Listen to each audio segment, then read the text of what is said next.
ವಿವಾದಕ್ಕೆ ಒಳಗಾಗಿರುವ ದಸರಾ ಉದ್ಘಾಟನೆ ವಿಚಾರ.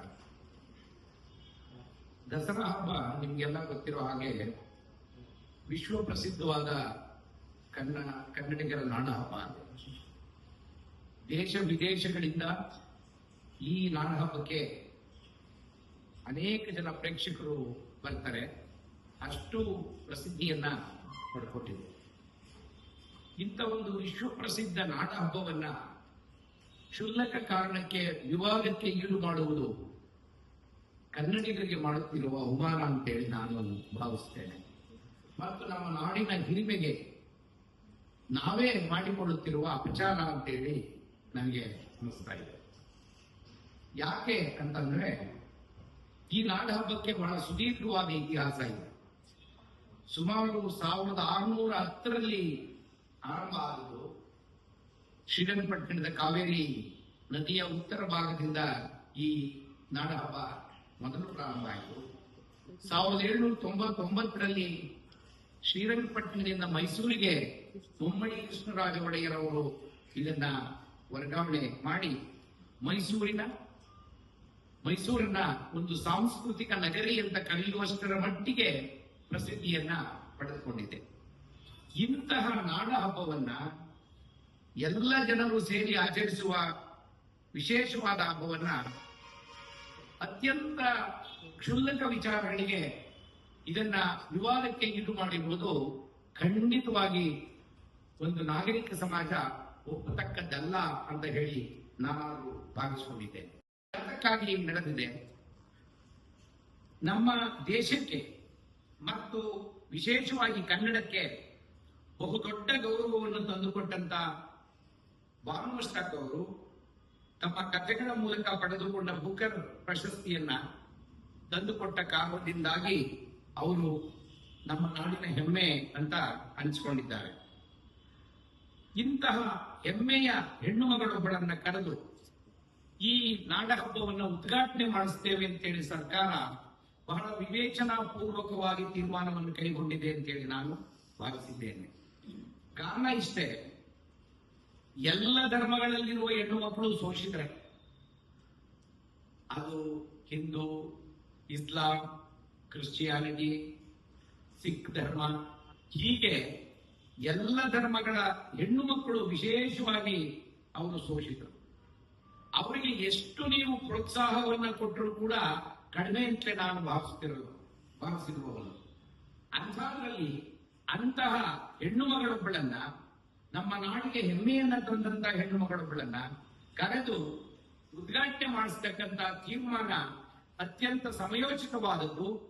ಅಪೂರ್ವ ಸಾಧನೆ ಮಾಡಿದ ಹೆಣ್ಣು ಮಗಳೊಬ್ಬಳಿಗೆ ಸರ್ಕಾರ ಒಂದು ನೀಡಬಹುದಾದ ಗೌರವ ಅಂತೇಳಿ ನಾನು ಭಾವಿಸ್ತೀನಿ. ಹಾಗಿರುವಾಗ ಅದನ್ನ ವಿವಾದಕ್ಕೆ ಈಡು ಮಾಡುವಂತಹ ಕುಬ್ಜ ಮನಸ್ಸುಗಳು ನಮ್ಮ ನಡುವೆ ಇರತಕ್ಕಂಥದ್ದು ತುಂಬಾ ದುರದೃಷ್ಟಕರ ಅಂತ ನಾನು ಭಾವಿಸ್ತೇನೆ. ಬಾನು ಮಸ್ತಾಕ್ ಅವರ ಈ ಸಾಧನೆಯಿಂದ ಬೂಕರ್ ಪ್ರಶಸ್ತಿಯನ್ನು ಪಡೆದ ಕಾರಣದಿಂದಾಗಿ ಕನ್ನಡದ ಹೆಮ್ಮೆ, ಕನ್ನಡ ಭಾಷೆಯ ಹೆಮ್ಮೆ ಸುಮಾರು 45ಕ್ಕೂ ಹೆಚ್ಚು ದೇಶಗಳಿಗೆ ಪ್ರಚಾರ ಆಗ್ತಾ ಇದೆ. ಆ ಪುಸ್ತಕ 45ಕ್ಕೂ ಹೆಚ್ಚು ದೇಶಗಳ ದೇಶ ಭಾಷೆಗಳಿಗೆ ಅನುವಾದ ಆಗ್ತಾ ಇದೆ. ಇದೊಂದು ಸರಳವಾದ ಸಾಧನೆ ಅಂತ ನಾವ್ಯಾರು ಕೂಡ ಭಾವಿಸಬಾರದು. ಬಹಳ ಮಹತ್ವದ ಕೃತಿಗಳೇ ಬೇರೆ ಬೇರೆ ದೇಶದ ಭಾಷೆಗಳಿಗೆ ಸಹಜವಾಗಿ ಹೋಗೋದಿಲ್ಲ, ಅನುವಾದ ಆಗುದಿಲ್ಲ.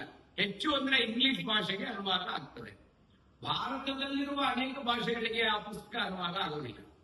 ಅಂಥದ್ರಲ್ಲಿ ಪ್ರಪಂಚದ ಬೇರೆ ಬೇರೆ ದೇಶಗಳ ಭಾಷೆಗಳಿಗೆ ಅನುವಾದ ಆಗಿ ಏನವರ ಹಾರ್ಟ್ ಲ್ಯಾಂಪ್ ಅನ್ನುವ ಇಂಗ್ಲಿಷ್ ಅನುವಾದಿತ ಕೃತಿ ಇವತ್ತು ಪ್ರಪಂಚದ ಇಷ್ಟೊಂದು ಭಾಷೆಗಳಿಗೆ ಅನುವಾದವಾಗುವ ಮೂಲಕ ಕನ್ನಡ ಭಾಷೆಗೆ ಮತ್ತು ಭಾರತ ದೇಶಕ್ಕೆ ಬಹುದೊಡ್ಡ ಹೆಮ್ಮೆಯನ್ನ ತಂದುಕೊಟ್ಟಿದೆ. ಇಂತಹ ಹೆಮ್ಮೆಯ ಬರಹಗಾರ್ತಿಯೊಬ್ಬರಿಗೆ ನಾವು ಬಹಳ ಕ್ಷುಲ್ಲಕ ಕಾರಣಕ್ಕೆ ಅದನ್ನು ವಿವಾದಕ್ಕೆ ಈಡು ಮಾಡಿರುವುದು ಸರ್ವಥಾ ಒಪ್ಪತಕ್ಕದ್ದಲ್ಲ. ಮತ್ತು ನಾಗರಿಕ ಸಮಾಜವನ್ನು ನಡೆದುಕೊಳ್ಳುವ ನೀತಿ ಇದು ಅಲ್ಲ ಅಂತ ಹೇಳಿ ನಾನು ಭಾವಿಸಿಕೊಂಡಿದ್ದೇನೆ. ದಸರಾಕ್ಕೆ ನಾವು ಧರ್ಮಾತೀತವಾಗಿ, ಜಾತ್ಯಾತೀತವಾಗಿ, ದೇಶಾತೀತವಾಗಿ ಸಂಗೀತಗಾರರನ್ನ ಕರೆದು ಸಂಗೀತ ಕಚೇರಿಯನ್ನು ಏರ್ಪಾಡು ಮಾಡ್ತೀವಿ. ಬಹುದೊಡ್ಡ ಸಂಗೀತ ವಿದ್ವಾಂಸರು ಬಂದು ಇದರಲ್ಲಿ ಭಾಗವಹಿಸ್ತಾರೆ. ಹಾಗೆ ಅಪರೂಪದ ಮತ್ತು ವಿಶೇಷವಾದ ಕುಸ್ತಿಯನ್ನ ನಾವಿಲ್ಲಿ ಏರ್ಪಡಿಸ್ತೇವೆ. ದೇಶದ ಬಹುದೊಡ್ಡ ಕುಸ್ತಿಪಟುಗಳು ಬಂದು ಇದರಲ್ಲಿ ಭಾಗವಹಿಸ್ತಾರೆ. ಹಾಗೆ ಕ್ರೀಡಾಪಟುಗಳು ಭಾಗವಹಿಸ್ತಾರೆ. ಅಂದ್ರೆ ಇಂತಹ ಬಹಳ ದೊಡ್ಡ ಹಿರಿಮೆ ಇರುವ ನಾಡ ಹಬ್ಬವನ್ನ ಈ ರೀತಿಯ ಕಾರಣಗಳಿಗಾಗಿ ನಾವು ವಿವಾದಕ್ಕೆ ಈಡು ಮಾಡುವುದು ಈ ನಾಡಿಗೆ ಮಾಡತಕ್ಕಂಥ ಅವಮಾನ ಅಂತ ಹೇಳಿ ನಾನು ಭಾವಿಸಿಕೊಂಡಿದ್ದೇನೆ. ಬಿಜೆಪಿ ಮತ್ತು RSS ಸಂಸ್ಥೆಗಳು ಅವರು ಉಳಿದೆಲ್ಲ ವಿವಾದಗಳು ಏನೇ ಇರಲಿ, ಇಂತಹ ಸಾಂಸ್ಕೃತಿಕ ಸಂಗತಿಗಳನ್ನ ತಮ್ಮ ಬಹಳ ಕೆಟ್ಟ ರಾಜಕಾರಣಕ್ಕೆ ಬಳಸಿಕೊಳ್ಳುವುದು ಖಂಡಿತ ಯೋಗ್ಯವಾದದ್ದಲ್ಲ. ಅವರಿಗೆ ಕೂಡ ಇದು ಘನತೆ ತರ್ತಕ್ಕಂಥದ್ದಲ್ಲ. ಅವ್ರ ಪಕ್ಷದ ಹಿರಿಯ ನಾಯಕರು ಯಾವತ್ತೂ ಇದನ್ನ ಈ ರೀತಿಯ ವಿವಾದಕ್ಕೆ ಈಡು ಮಾಡಿದವರಲ್ಲ. ಆದರೆ ಈಗಿರ್ತಕ್ಕಂಥ ಈ ನಾಯಕರುಗಳು ಇಂಥ ಸಣ್ಣ ಸಣ್ಣ ಸಂಗತಿಗಳನ್ನ ರಾಜಕೀಯ ಮಾಡುವ ಮೂಲಕ ತಮ್ಮ ಹಿಡನ್ ಅಜೆಂಡಾ ಅಂತ ಏನ್ ಕರಿತೇವೆ ಆ ರೀತಿಯ ಸಂಗತಿಗಳಿಗೆ ಈ ವಿಚಾರಗಳನ್ನ ಬಳಸಿಕೊಳ್ಳುವ ಮೂಲಕ ಸಮಸ್ತ ಕನ್ನಡಿಗರಿಗೆ ಅವರು ಅವಮಾನ ಮಾಡುತ್ತಿದ್ದಾರೆ ಅಂತ ಹೇಳಿ ನಾನು ಭಾವಿಸಿಕೊಂಡಿದ್ದೇನೆ. ನನಗೆ ಬಹಳ ದುಃಖ ಆದದ್ದು, ಶೋಭಾ ಒಬ್ಬ ಹೆಣ್ಣು ಮಗಳಾಗಿ ಭಾನು ಅವರನ್ನ ಚಾಮುಂಡಿ ಬೆಟ್ಟ ಹತ್ತೋದಕ್ಕೆ ಬಿಡೋದಿಲ್ಲ ಅಂತ ಹೇಳಿಕೆ ಕೊಟ್ಟದ್ದು. ನನಗೆ ಪ್ರತಾಪ್ ಸಿಂಹ, ಸುನೀಲ್ ಕುಮಾರ್ ಅಂತವ್ರು ಮಾತನಾಡಿದಾಗ ಖಂಡಿತ ದುಃಖ ಆಗಲಿಲ್ಲ. ನನ್ಗೇನು ಅನಿಸ್ಲಿಲ್ಲ ಅವ್ರು ಮಾತಾಡಿದ. ಯಾಕೆಂದ್ರೆ ಅವ್ರಾಗ ಮಾತಾಡದೇ ಇದ್ರೆ ನನ್ಗೆ ಅನುಮಾನ ಬರ್ತಿತ್ತು, ಪ್ರತಾಪ್ ಸಿಂಹ ಬೇರೆ ಮಾತಾಡ್ತಾವ್ರಂದ್ರೆ ಯಾಕೆ ಹೀಗೆ ಅಂತ. ಆದ್ರೆ ಶೋಭಾ ಒಬ್ರು ಹೆಣ್ಣು ಮಗಳಾಗಿ ಇನ್ನೊಬ್ಬ ಹೆಣ್ಣು ಮಗಳನ್ನ ನಾನು ಚಾಮುಂಡಿ ಬೆಟ್ಟ ಹಾಕೋದಕ್ಕೆ ಬಿಡಬೇಡಿ ಅಂತ ಕರೆ ಕೊಡುವ ಮಾತಿದೆಯಲ್ಲ, ಅವರು ಕೇಂದ್ರ ಸರ್ಕಾರದ ಮಂತ್ರಿಯ ಹುದ್ದೆಯನ್ನ ಹೊತ್ತುಕೊಂಡಿರುವ ಅದಕ್ಕೆ ಘನತೆಯನ್ನ ತಂದುಕೊಡುವ ಮಾತದಲ್ಲ ಅಂತ ನನಗೆ ಅನಿಸ್ತದೆ. ಅದೇ ರೀತಿ ನಮ್ಮಲ್ಲಿ ಈ ಹಿಂದೆ ನಿಸಾರ್ ಅಹಮದ್ ಉದ್ಘಾಟನೆ ಮಾಡಿರುವುದನ್ನ ಎಲ್ಲರೂ ಹೇಳಿದ್ದಾರೆ. ಅಪ್ಪಟ ಹಿಂದುವೇ ಆಗಿದ್ದಂತ ಭರ್ಗು ರಾಮಚಂದ್ರಪ್ಪ ಉದ್ಘಾಟನೆ ಮಾಡಿದ್ರು. ಅವರು ಉದ್ಘಾಟನೆ ಮಾಡಿದಾಗ ದೀಪ ಹಚ್ಚುವ ಕಾರ್ಯಕ್ರಮವನ್ನ ಅವರು ವಾಪಸ್ ನಾನು ಮಾಡೋದಿಲ್ಲ ಅಂತ ಹೇಳಿದ್ರು. ಅವರ ವ್ಯಕ್ತಿ ಸ್ವಾತಂತ್ರ್ಯವನ್ನ ಕಾಪಾಡಿಕೊಂಡ್ರು. ದೀಪ ಹಚ್ಚೋದಿಲ್ಲ ಅಂತ ಹೇಳಿದ ವಿವಾದ ಆಗ್ಲಿಲ್ಲ ಅವತ್ತು. ಆ ವಿಚಾರವನ್ನ ಸರ್ಕಾರ ಕೂಡ, ಆಯೋಜಕರು ಕೂಡ ಗೌರವಿಸಿದ್ರು.